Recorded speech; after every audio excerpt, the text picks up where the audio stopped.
Chapter 4. When all the nation had finished passing over the Jordan, the Lord said to Joshua, "Take 12 men from the people, from each tribe a man, and command them, saying, Take 12 stones from here out of the midst of the Jordan, from the very place where the priest's feet stood firmly, and bring them over with you, and lay them down in the place where you lodge tonight." Then Joshua called the 12 men from the people of Israel, whom he had appointed, a man from each tribe. And Joshua said to them, "Pass on before the ark of the Lord your God into the midst of the Jordan, and take up each of you a stone upon his shoulder, according to the number of the tribes of the people of Israel, that this may be a sign among you. When your children ask in time to come, 'What do those stones mean to you?'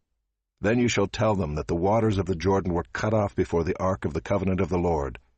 When it passed over the Jordan, the waters of the Jordan were cut off. So these stones shall be to the people of Israel a memorial forever."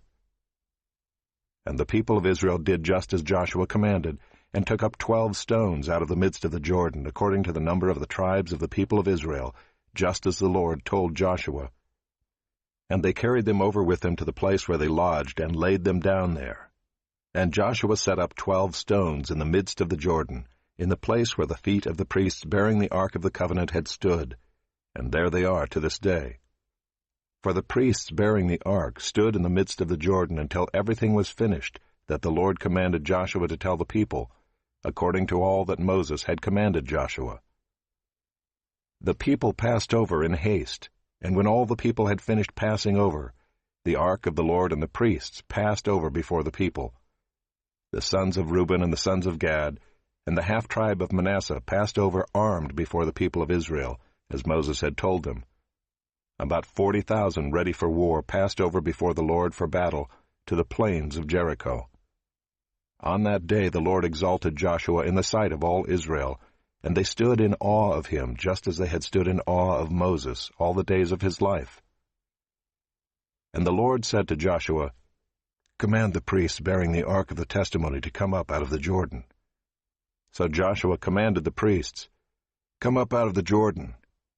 And when the priests bearing the ark of the covenant of the Lord came up from the midst of the Jordan, and the soles of the priests' feet were lifted up on dry ground, the waters of the Jordan returned to their place and overflowed all its banks as before. The people came up out of the Jordan on the 10th day of the first month, and they encamped at Gilgal on the east border of Jericho. And those 12 stones which they took out of the Jordan, Joshua set up at Gilgal. And he said to the people of Israel, "When your children ask their fathers in times to come, 'What do these stones mean?' then you shall let your children know, Israel passed over this Jordan on dry ground. For the Lord your God dried up the waters of the Jordan for you until you passed over, as the Lord your God did to the Red Sea, which he dried up for us until we passed over, so that all the peoples of the earth may know that the hand of the Lord is mighty, that you may fear the Lord your God forever.